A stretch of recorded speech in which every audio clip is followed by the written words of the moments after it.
विद्यार्थियों, आप सभी को सुप्रभात। आइए हम शुरू करते हैं क्लास 6 का द्वितीय पाठ, अपना स्थान स्वयं बनाएं। इसका संदर्भ पहले आप सभी नोट कर लेंगे। प्रस्तुत गद्यांश हमारी पाठ्य पुस्तक अक्षरा के अपना स्थान स्वयं बनाइए नामक पाठ से उद्धृत है। इसके रचयिता कन्हैया लाल मिश्र प्रभाकर जी हैं। प्रसंग में हो जाएगा, प्रसंग हेडिंग डालेंगे, उसमें लिखेंगे प्रस्तुत अवतरण में लेखक ने बच्चों को कर्मठ और सदाचारी बनने की प्रेरणा दी है।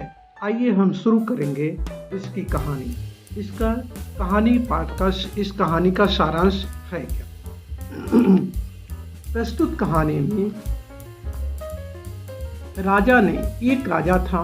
उसने एक दिन अपने मंत्री से कहा, मुझे अपने लिए एक आदमी की जरूरत है। अगर आपकी निगाह में कोई ऐसा व्यक्ति हो जो ईमानदार हो, ऐसे व्यक्ति को खोज के लाइए। मंत्री बहुत दिनों तक की जांच पड़ताल के बाद एक युवक को पकड़ा जो कहीं पर नौकरी करता था, और उस युवक को मंत्री ने उस युवक से उसकी नौकरी को छुड़वा दी और उसे आश्वासन दिया, आपको जो है आपकी बहुत उन्नति होगी और मैं आपके राजा के सामने पेश करूंगा। उसके बाद वह मंत्री उस युवक को लेकर उस राजा के पास जाता है। राजा के पास जाता है और राजा के सामने पेश करता है। पहले तो राजा को कुछ ध्यान ही नहीं रहा। वह भूल गया था कि मैंने इस मंत्री से कहा था कि मुझे एक युवक की ज़रूरत है जो ईमानदार व्यक्ति है। उसके बाद पेश करता है तो बहुत देर बाद उसे राजा को याद आता है और तब वह कहता है कि मैंने तो उस समय ये बात कही थी, लेकिन इस समय वर्तमान में अर्थात वर्तमान में मुझे किसी व्यक्ति की ज़रूरत नहीं है। उसके बाद राजा से मंत्री ने बहुत अन्य विनय किया। तब राजा ने कहा कि चलो अच्छा ठीक, दफ्तर में इसे चपरासी के पद पर रख लेते हैं और इसका वेतन 15 रुपये मिलेगा। तो मंत्री सोचने लगा कि इस व्यक्ति को इससे ज़्यादा इसकी वेतन थे, वहाँ से मैं छुड़ा कर यहाँ पर लेके आया और राजा इसे 15 रुपया दे रहे हैं। फिर भी युवक बहुत प्रसन्नचित हुआ और उसने राजा से कहा कि राजा, मुझे आपकी सेवा करने का मौका मिला है और मैं आपकी सेवा करूँगा। वह युवक को दफ्तर में जिस दफ्तर में चपरासी की नौकरी पर रखा गया, वहाँ पर वह युवक जाता है तो देखता है कि चारों तरफ जो है धूल से वह दफ्तर भरा हुआ था। युवक ने उस पूरे दफ्तर की जो है सफाई करने के बाद युवक उस दफ्तर को साफ कर उसे शाही दफ्तर का रूप देने के लिए सोचने लगा। यह सोचकर जो है उसने वहाँ पर राजा के यहाँ आए जितने भी पत्र थे और उसमें हीरे जवाहरात जो भी जड़े हुए थे उनको उसमें से अलग कर दिया। हीरे जवाहरात को पत्रों से अलग कर दिया और युवक ने लगातार कई दिनों तक उस दफ्तर को साफ करके उसे शाही दफ्तर का रूप दे दिया। उस दफ्तर में एक छोटी सी कोठरी थी। युवक ने उसकी जांच पड़ताल की तो पता चला कि पिछले सालों में बादशाह के यहाँ जो भी निजी पत्र आए उसमें सोने की पच्चेकारी और रत्न जड़े हुए थे। उन्हीं रत्नों और पच्चेकारी जो जड़े हुए थे उनको लिफाफे से वह युवक अलग करता है और उन सामानों को बेचकर दफ्तर में बढ़िया फर्नीचर और चित्र आदि लगाने में खर्च कर दिए और जो भी पैसा बचा उसे सरकारी खजाने में जमा कर दिया। उसके बाद राजा के जो चापलूस मंत्री थे वो उसकी शिकायत करने लगे राजा के यहाँ जाके कि वह दफ्तर के जो भी सोने थे उसको बेचकर जो है रख रहा है। राजा को बहुत तेज गुस्सा आया। गुस्सा आने के बाद वह दफ्तर में गया। जब दफ्तर में राजा पहुंचता है तो वहां देखता है, दफ्तर की हालत देखकर वह तंग रह गया। फिर भी उन्होंने तेज आवाज में पूछा, तुमने यह सजावट किसके रुपए से की? किसने पूछा? राजा ने उस युवक से पूछा, तुमने यह सजावट किसके रुपए से की है? दफ्तर की। तब वह युवक उत्तर देता है, दफ्तर के रुपए से हुजूर।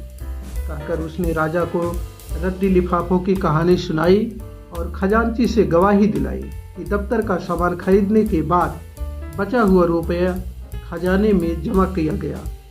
राजा रीझ गए और उस युवक को अपने राज्य का वित्त मंत्री बना दिया। अब देखते हैं बच्चों, ये होता है ईमानदारी का परिणाम। उसे क्या बना दिया गया? वित्त मंत्री बना दिया गया। वित्त माने रुपया पैसे का मंत्री, रुपये पैसे की देखभाल जो करता था उसे वित्त मंत्री कहा जाता है। जैसे आज के समय में हमारे देश की वित्त मंत्री कौन है? निर्मला सीतारमण जी हैं। इस कारण दूसरे मंत्रियों को परेशानी होने लगी, क्योंकि वह न स्वयं बेईमानी करता था और न किसी को करने देता था, न लापरवाही करता था न करने देता था।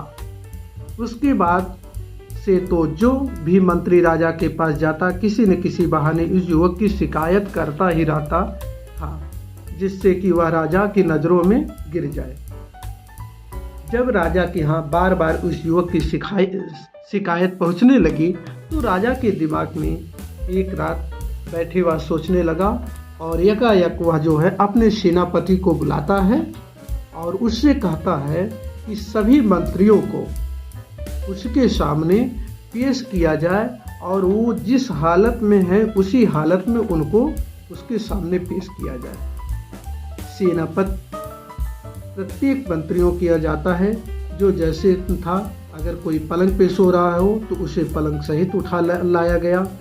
अगर कोई कालीन पर बैठकर चौपड़ खेल रहा था तो उसे जो है कालीन सहित उठा लाया गया जो है, और सभी को राजा के महल में पेश किया गया। राजा ने देखा कि 8 में से 7 मंत्री नशे में धुत थे। राजा के कितने मंत्री थे? 8 में से 7 क्या थे? नशे में चूर थे। उनमें से कुछ जुआ खेल रहे थे। वित्त मंत्री भी बनियान पहने कुछ जुआ खेल रहे, लेकिन वित्त मंत्री अर्थात वह युवक, वित्त मंत्री भी बनियान पहने एक चौकी पर बैठे दिए की रोशनी में कोई कागज देख रहा था। सभी मंत्री बहुत लज्जित हुए। तब राजा ने वित्त मंत्री से पूछा, जनाब, रात में 2 बजे किस कागज में उलझे हुए थे? वह युवक उत्तर देता है, वह युवक अर्थात वित्त मंत्री उत्तर देता है, हुजूर, दूर के इलाके से इस साल का जो राज कर आया है उसमें पिछले साल से 1 पैसा कम है। तो बार बार देखकर मैं यह उसे जोड़ रहा हूँ कि कहीं जोड़ने में तो भूल नहीं हो गई। राजा ने अपने जेब से 1 पैसा फेंक कर कहा कि लो, 1 पैसे की अगर कमी है तो ये इसे उसे मिला दो और ठीक हो जाएगा, और जाओ आराम करो।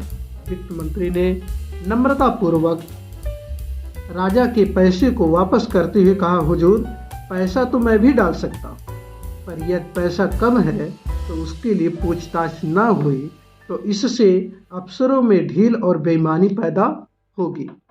अर्थात यदि कोई व्यक्ति चोरी करता है तो सिर्फ वापस कर देने से नहीं होता बाद में, या उसको खरीद के दूसरी बुक दे देना जिस व्यक्ति की चोरी हुई है, इससे बात नहीं बनती है, बल्कि उसकी पहचान की जानी चाहिए, वह व्यक्ति कौन चोरी किया है। यह बात सुनकर राजा बहुत खुश हुआ और उसने युवक को राज्य का प्रधानमंत्री बना दिया। क्या था वह?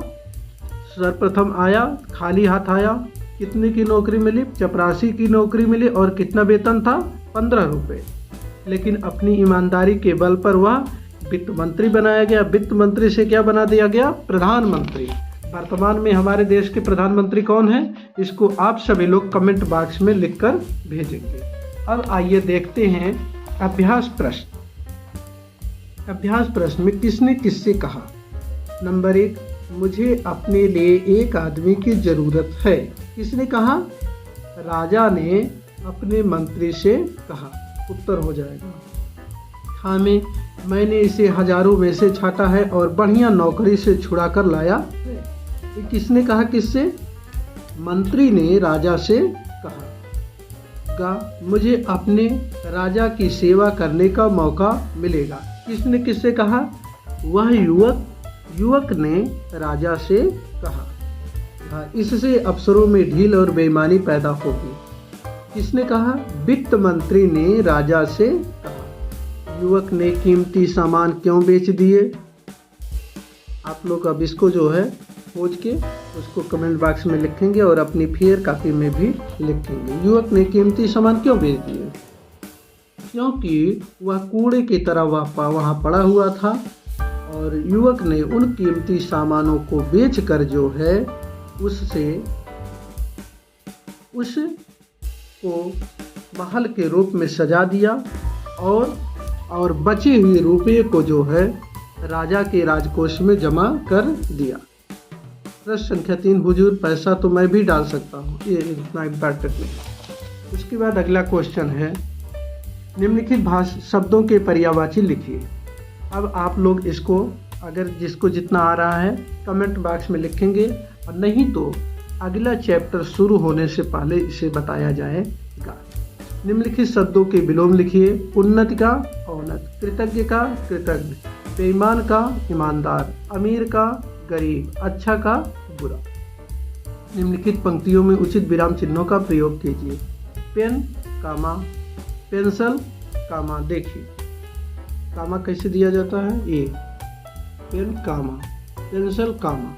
पेन, पेंसिल और रबर लिखने के साधन है। यहाँ पे क्या हो जाएगा? पूर्ण विराम। ठीक। क्या यहाँ पे प्रश्नवाचक चिन्ह? क्या आपके विद्यालय में कंप्यूटर है? पूर्ण विराम यहाँ पर। वाह, यहाँ पे देखिए ए चिन्ह हो जाएगा। वाह कितने सुंदर फूल खिले हैं। पूर्ण विराम यहाँ भी लगाइए। गुरु शिष्य विद्यालय की शोभा है। पूर्ण विराम। ये आपके हो गए। हम जिन शब्दों के एक से अधिक अर्थ होते हैं उन्हें अनेकार्थी शब्द कहते हैं। जैसे हार, गले में पहनी जाने वाली माला। हार का देखिए कौन कौन सा अर्थ हुआ? एक हार का अर्थ होता है पराजय और दूसरे एक गले में जो माला पहनी जाती है उसे भी हार कहते हैं। दिए गए अनेकार्थी शब्दों के अर्थ लिखकर उनका वाक्य प्रयोग कीजिए। ये उतना इम्पोर्टेंट नहीं है। अगला 5वां देखिए।